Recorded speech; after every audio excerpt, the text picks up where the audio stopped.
Hi guys, അപ്പോൾ നമുക്ക് കാരക്കയും പാല് വെച്ചിട്ട് ഹെൽത്തി ആയിട്ടുള്ള ഒരു ഷേക്ക് അടിച്ചാലോ? അപ്പോൾ ഇതിന് ഞങ്ങളിവിടെ കാരക്കാന്നാണ് കേട്ടോ പറയുക. പല സ്ഥലത്തും പലതാണ് പറയാൻ തോന്നുന്നു. ചിലർ ഈത്തപ്പഴം എന്നൊക്കെയാണ് പറയുക. എന്തായാലും ഞങ്ങളിവിടെ ഇതിന് കാരക്കാന്നാണ് കേട്ടോ പറയുക.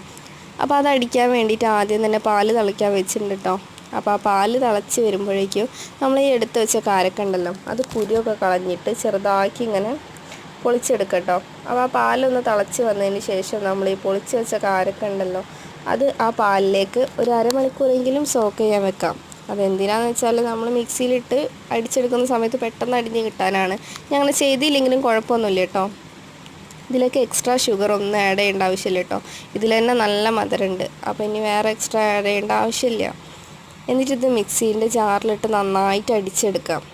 അപ്പോൾ അടിച്ചെടുത്ത് കഴിഞ്ഞാൽ ഈ കാരക്കൻ്റെ ചെറിയ ചെറിയ പൊടികളൊക്കെ ഉണ്ടാവും. അത് അരിപ്പ വെച്ച് അരിച്ച് കളയേണ്ട ഒരു ആവശ്യമില്ല. കാരക്കയാണ് നമ്മുടെ ബോഡിക്ക് അത്രയും നല്ലതാണ് കേട്ടോ.